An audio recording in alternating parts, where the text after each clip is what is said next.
I got to go to a birthday party about a month or so ago, and at one point, the host and I were talking about how hard it was to finalize the guest list. She had recruited me to help invite people to her husband's party. She was responsible for the work friends and the neighbors, and I was responsible for the running friends. Surprise, surprise. She knew that she would have a limited amount of food, so she had a number that we couldn't go over, and she gave me a number that I couldn't go over for running friends. And as we talked, we realized that we both bumped into the same dynamic. Maybe you know it. If she just invited the really close neighbors, the party would be smaller than she wanted for her husband. But she could get away with inviting the closest neighbors and not have to invite any of the other neighbors. But if she invited just one neighbor from that next group out, then she felt like she would have to invite every neighbor, and that would just be too many people. And the same thing with running friends. This guy had an obvious core group of friends, but we knew that not everyone could come, and so I was under the number that I was supposed to get to. But if I invited anyone from sort of the next group out, then there's a whole bonus group I would need to invite, and I risked going over the number that I had been given. It was all very stressful. We agreed together. We both wanted to just invite everyone, but knew that there was a real financial limit to how many could come. So, I have a question for everyone, right? I bet you've had some experience like this. Have you ever thrown a party before of any kind? Just sort of nod your head if you have thrown a party. And have you ever been the one in charge of who gets invited to this party? Maybe, I think Carson is he has. So give me a thumbs up if it was easy for you to come up with the list, and maybe a thumbs down if you found it very difficult. And so this is everybody. If you've been responsible for an invite list before, do you find it easy or hard? Okay, we've got houses divided. Nice. Okay, thumbs ups, thumbs down. Okay, interesting. You know what I have heard more and more lately? That maybe the worst part about planning a party, an event, the thing that party planners, event planners hate the most is the guest list. Not necessarily coming up with it, but actually the fact that hardly anyone seems to RSVP anymore. I heard some murmuring, amen. What happened to a good old RSVP? Right? It can be really hard to plan when you don't know how many people are coming. And to be really honest with you, Jane and I have been those people who have failed to RSVP too many times. We find an event coming up on our calendar. It's on there. It's a significant event. Sometimes a wedding or a formal dinner. Something where the guest list is really important. And we put it on the calendar when we got the invitation, way ahead of time. We were planning on being there, and we see it on the calendar as it's approaching, and then we look at each other like, you RSVP'd, right? We both assumed the other had done it. Those are rough moments and embarrassing when you have to reach out to the person and say, we want to come. Can we still? You know what else I find hard about parties? How do you know when to arrive and when to leave? In a way that's respectful. Because I want to be the first one there and the last one who leaves. Apparently that's not always respectful. When is fashionably late an acceptable or expected thing? And when is it just rude? How do you know if the start and end times are like loose suggestions versus firm boundaries? How do you know if an event is just a sort of drop-in, open house kind of event versus an event that has a schedule, that you're supposed to be there for the whole thing and through the whole thing?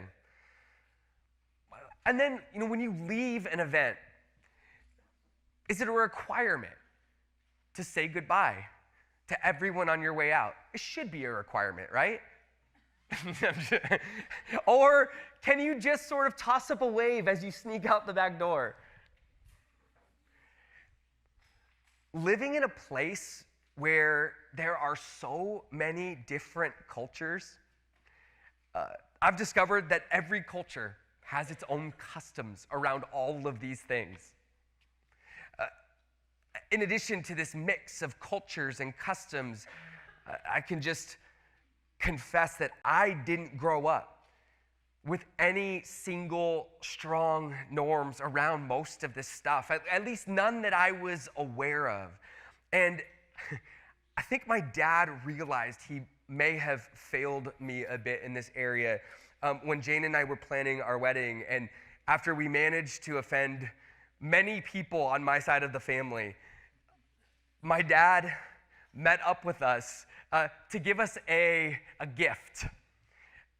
It's a book called Miss Manners, which is all about the norms and the rules and the customs of our culture. I didn't even know I had a culture.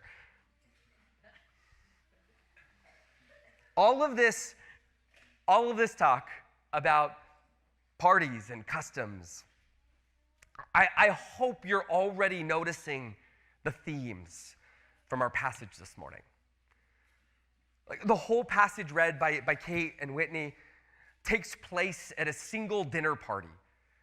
And I don't know if you've ever considered this before, but throughout the New Testament, and especially in the Gospel of Luke, meals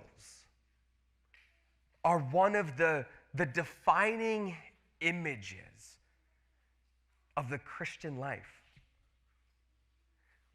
Jesus cares about how we eat and who we eat with. And this morning we're going to spend time with Jesus at this dinner party. This dinner party, which might be one of the most awkward dinner parties of all time. Did you notice how uncomfortable this dinner party would have been? Right from the very first verse, you can sense the tension in the room. When Jesus went to dine at the house of a ruler of the Pharisees, a group that have already been plotting against him and trying to catch him in all kinds of issues. I mean, he's basically at dinner with his enemies, and we find out that they were watching him carefully. It starts out tense with Jesus being watched, and it just keeps building from there. See, dinner parties are supposed to be places for joy and for connection and for conversation. And from the very beginning, you don't get the impression that anybody is having any fun here. I mean, I don't know. Sometimes I like to imagine that Jesus is having fun here. I mean, I know that he's like bummed and frustrated and probably annoyed with these guys, but I could also see him really enjoying messing with this house full of rich and influential guests. The reason I know that the guests aren't having fun is that there's an uninvited guest who's present. A man who is sick. A man who looks very sick. So you hardly hear the word, most translations will say dropsy.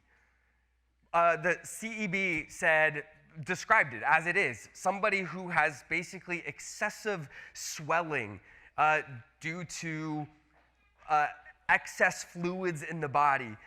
But it was usually a symptom of serious health issues, and you would see it in the person. So this super bloated man is at the house of this leader of the Pharisees, and And the Pharisees as a people were the most obsessed with purity and health and cleanliness and order. And this guy did not belong. He was not an invited guest. And so you already can imagine this group not in a good mood, wondering, who is this intruder to our event? Who's making us uncomfortable? The guests are suspicious of Jesus. The guests are likely annoyed and really uncomfortable with this uninvited guest and his swelling and bloating. And so Jesus tries to get some conversation going. He asks everyone a question, but you can start to feel the tension as Luke says, they remained silent.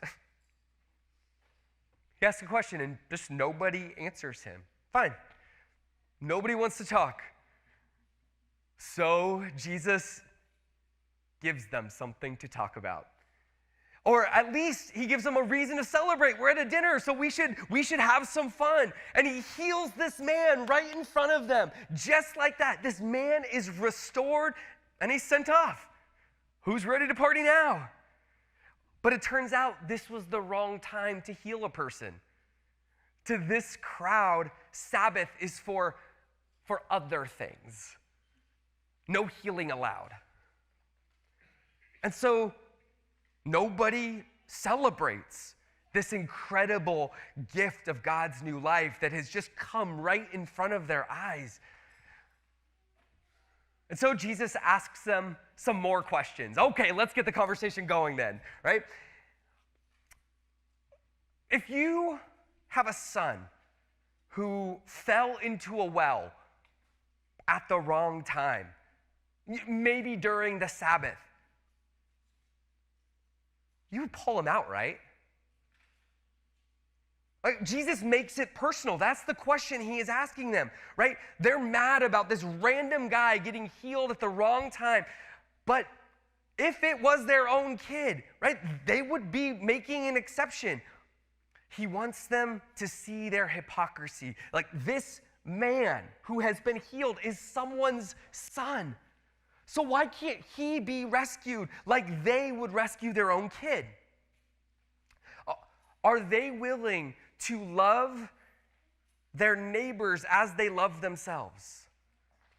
Or actually just practically, will they love their neighbors' sons as they love their own sons? But Jesus doesn't let them sit with this question for too long before revealing that their hearts are maybe in a much worse place than that. Because not only would they rescue their own sons, but Jesus says, admit it. Wouldn't you rescue your ox if it fell into a well? Like, even on the Sabbath, you would, right? Here's the truth that Jesus wants the guests to name. The guests at this party would treat their own animals better than they treat the actual human neighbors that are around them. This idea always reminds me of a classic clip from the show Portlandia, where this couple walks out of a restaurant and they find a dog tied to a pole and they flip out that someone would treat their dog like this. And they are yelling for the owner, but nobody's coming. And so finally, they're going to take matters into their own hands. They unleash this dog that's not their own and they set it free. And it runs off. And they are so proud of themselves. And together they walk around the corner and they begin to untie their toddler who is tied up to a pole. It's pretty amazing. And this is not to say we should treat animals poorly. But Jesus is asking those dinner guests if they would do good for their animals while withholding good from their human neighbors. And in verse 6, with these questions hanging heavy in the air, we read, and they could not reply to these things. This party is so awkward.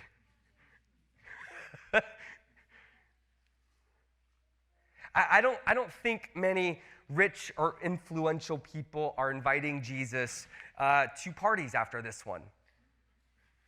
We don't get many stories of him at parties like this after this. He's kind of a terrible guest. That is, for parties with the rich and influential. See, the poor and sinners, they actually can't stop inviting him to their parties. Turns out Jesus is quite lovely when he eats with sinners and outcasts. But let me finish recapping the worst dinner party ever. So next, Jesus notices the dinner guests, as Whitney really helpfully pointed out, all racing to the front of the line, fighting over who should get the special seats of honor. They all wanted to be recognized. They wanted special status. And so Jesus tells a parable, a poorly disguised parable, where he not so subtly changes the context of dinner party to wedding feast. Very different events. Not different. The message is so obvious, though, right? He uses this parable to tell all of the guests that they are playing a silly and pointless game that in the end is only going to result in their own shame and humiliation. And then Jesus offers them a better way to be better guests at any wedding feast, dinner party that they go to. And he says it starts with where you sit. Then, after putting all the guests in their place, Jesus turns to the man who invited him to his home and tells him that his invite list is bad. You invited the wrong people to this party, he says. In fact, he tells the host that he also is playing a silly and pointless game that is only going to result in shame and humiliation for him. And so Jesus goes on to offer him a better way to be a better host for a dinner or for a banquet. And it starts with who you invite. Finally, the night is close to an end, gets brought to an end when one of the guests responds to Jesus with a kind of generic, mostly meaningless statement about God's blessing. But Jesus uses this as an opportunity to bring everything together. Remember that unwanted guest from earlier? That sick person who was healed?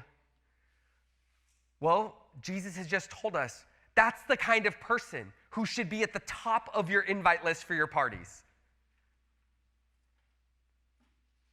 And do you know what happens when someone like him is invited to a party and then the party is getting started?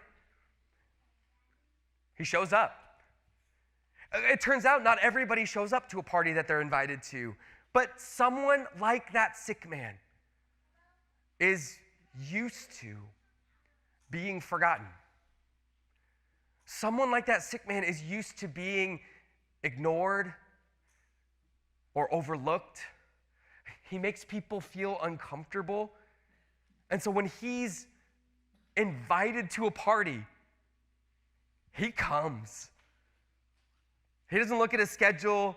He doesn't wait to RSVP because there might be a better opportunity coming along.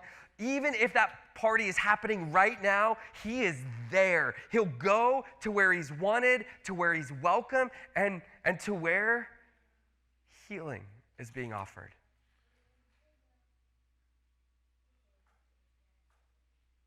Jesus suggests to us in this story that there are a ton of people out there, just like this man. Maybe they're poor, and so they're easy to ignore because they won't give you any status or whatever. Maybe they're crippled, And so it's easy for the world to just look at them as somehow being not useful in the ways that somebody else might be, or maybe they're blind or lame, or maybe they just aren't rich and they just aren't influential, and so they just do nothing for you, and maybe they're just people who don't get invited to big fancy parties. And Jesus paints this picture for us of a party that is hosted by God. Now, he doesn't name God in it, but you know in response to the thing that the guy just said that he is talking about what God's kingdom is like. And what Jesus says is just, it's shocking, because he is saying that it's the churchgoers, right? There wasn't a church, but it was the people who went to synagogue the most faithfully. It's the churchgoers. It's the most devoted to God. It's those who were the most committed in society. It was those who were the most respectable. Those who were the busiest with important things. Those who had the most stuff to take care of. Those who have the most to lose. It is those who are on the top of everyone else's invite lists, who will hear that the party in God's house is starting, that God is opening up the banquet hall, that food is being served. Come and get it. Now is the time. And they will begin to make excuses. I love this picture of God's party. I mean, what Jesus is saying is you could waste so much of your time inviting the rich and the influential and the self-satisfied. They can be really good at talking a good game about God and getting things done for God, but the moment the party is starting, they've got too many other things to take care of. And the moment other people, lower status people, start showing up, they don't want to be a part of it. And so Jesus says, God's party gets started with the people who are the most likely to come. And so invite everyone who needs to be rescued and knows it. Right? Invite everyone who needs to be healed and knows it. Invite everyone who needs to be forgiven for what they have done, and they know it. And invite everyone who needs to be loved and knows it, because if your parties are a place where the sick and sinners can be healed and loved and forgiven, guess what? They will come when they are invited. They will come. The question that Jesus is provoking his audience, these guests with, is, are you like the people? Your life is all put together. Your life is designed to keep the sick and the sinners at a distance. Or do you know that you also need to be healed and loved and forgiven? The reason the parties with the sinners and tax collectors were so different is everybody was there knowing they needed what Jesus had to offer, and they were ready for it. But in settings like this, everybody is sitting back and looking for Jesus to do the wrong thing. They're looking for the wrong people to show up. One of the things we get to do every time we gather, not just on Sunday mornings in this place, but in your small groups, or as you gather for meals together with two or more. When we eat together, when we gather around tables together, every single time we are actually practicing being at God's big party. And so every time we find ourselves at any table, we have the opportunity to hear an invitation from Jesus to recognize we're at a table by grace alone, that we needed love, we needed to be healed, we needed forgiveness. And so here we are at a table at the mercy of Jesus, and we're there because we responded. And as those in need of this healing and love and forgiveness, then knowing what Jesus has done for us, we leave every meal. And we get to go out to the highways and the hedges to invite others to come so that the master's house may be filled. Our lives and God's party began to look more and more similar. The same people present in our lives as are there in God's party. Everyone seeking the lowest places, because this is where real life is found. And we practice again this morning, coming around the table, hearing Jesus invite us, imagining it is that day, and learning to party the way that Jesus did.